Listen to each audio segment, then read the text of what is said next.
آج ہم آدم علیہ السلام کا واقعہ سنیں گے۔ آدم علیہ السلام اللہ کے پہلے نبی اور پیغمبر تھے جنہیں اللہ نے خود اپنے ہاتھوں سے بنایا، اور ہم سارے انسان انہی کی نسل ہیں۔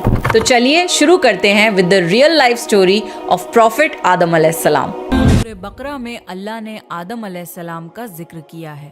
جب اللہ نے انسان کی مخلوق کو پیدا کرنے کا ارادہ کیا تو اللہ نے فرشتوں سے فرمایا، میں زمین میں اپنا ایک خلیفہ بنانے والا ہوں۔ فرشتوں کو لگا کہ شاید ان کی عبادت میں کوئی کمی رہ گئی ہے، اس لیے اللہ نے نئی مخلوق بنانے کا ارادہ کیا ہے۔ فرشتوں نے جنوں جیسی دوسری مخلوق بھی دیکھی تھی جو زیادہ عقل نہیں رکھتے تھے اور خون ریزی کرتے تھے۔ فرشتوں نے اللہ سے کہا، اے اللہ، ہم تیری تسبیح، حمد اور پاکی بیان کرتے ہیں۔ کیا تو ایسی مخلوق پیدا کرے گا جو زمین میں فساد کرے گی اور خون خرابہ کرے گی؟ اس کے جواب میں اللہ نے فرمایا، جو میں جانتا ہوں وہ تم نہیں جانتے۔ فرشتوں نے آپس میں کہا کہ اللہ تعالیٰ جو بھی مخلوق پیدا کرے گا وہ ہم سے زیادہ علم نہیں رکھ سکتی۔ پھر اللہ نے آدم علیہ السلام کو علم سے نوازا اور انہیں کچھ چیزوں کے نام سکھا دیے۔ پھر اللہ نے آدم علیہ السلام کو فرشتوں کے سامنے پیش کیا اور فرشتوں سے فرمایا کہ تم بتاؤ ان چیزوں کے نام اگر تم سچے ہو۔ فرشتوں نے کہا کہ ہم اتنا ہی علم جانتے ہیں جتنا تو نے ہمیں سکھایا ہے، اس کے سوا ہمیں کچھ نہیں معلوم۔ پھر اللہ تعالیٰ نے فرمایا، اے آدم، تم بتا دو ان کو ان چیزوں کے نام۔ پھر جب آدم نے ان چیزوں کے نام بتا دیے تو اللہ نے فرشتوں سے فرمایا کہ میں نہ کہتا تھا کہ میں آسمانوں اور زمین کی پوشیدہ چیزوں کو جانتا ہوں۔ پھر اللہ نے فرشتوں سے فرمایا کہ تم آدم کو سجدہ کرو، تو وہ سب سجدے میں گر پڑے مگر شیطان نے سجدہ نہیں کیا۔ اللہ نے فرمایا کہ اے ابلیس، تجھے کیا ہوا کہ تو سجدہ کرنے والوں کے ساتھ شریک نہ ہوا؟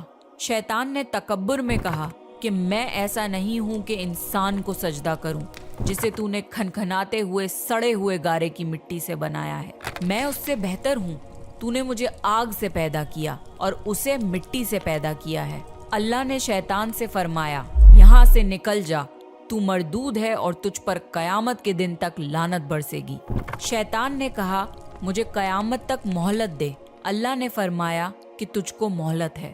شیطان نے اللہ سے کہا کہ تو نے مجھے گمراہ کیا ہے، میں قسم کھاتا ہوں کہ میں انسان کی سیدھی راہ پر بیٹھوں گا، پھر میں ان پر حملہ کروں گا، ان کے آگے سے بھی، پیچھے سے بھی، دائیں سے بھی اور بائیں سے بھی، اور ان میں سے اکثر کو تو شکر گزار نہیں پائے گا۔ اللہ نے فرمایا، تو یہاں سے نکل جا ذلیل و خوار، جو ان میں سے تیرا کہنا مانے گا تو میں ضرور تم سب سے جہنم کو بھر دوں گا۔ بے شک میرے خاص بندوں پر تیرا ذرا قابو نہیں چلے گا۔ جنت کی ساری نعمتوں کے باوجود آدم علیہ السلام جنت میں اکیلا محسوس کرتے تھے۔ پھر اللہ نے حوا علیہ السلام کو بنایا تاکہ آدم علیہ السلام ان سے سکون پا سکیں۔ اللہ نے فرمایا، اے آدم، تم اور تمہاری بیوی جنت میں رہو، پھر جس جگہ سے چاہو تم دونوں کھاؤ، لیکن اس درخت کے پاس مت جانا ورنہ تم ظالموں میں سے ہو جاؤ گے۔ پھر شیطان نے ان دونوں کے دل میں وسوسہ ڈالا اور کہنے لگا، تمہارے رب نے تم دونوں کو اس درخت سے اس لیے منع کیا تھا کہ تم کہیں فرشتے نہ بن جاؤ یا کہیں ہمیشہ زندہ رہنے والوں میں نہ ہو جاؤ۔ اور شیطان نے قسمیں تک کھا لیں کہ وہ ان کا خیر خواہ ہے، پس مردود نے دھوکہ دے کر ان کو درخت کی طرف کھینچ ہی لیا۔ جب حضرت آدم اور حوا علیہ السلام نے درخت کے پھل کو کھا لیا تو ان کے سطر کی چیزیں کھل گئیں اور وہ درختوں کے پتوں کو توڑ توڑ کر اپنے اوپر چپکانے لگے اور سطر چھپانے لگے۔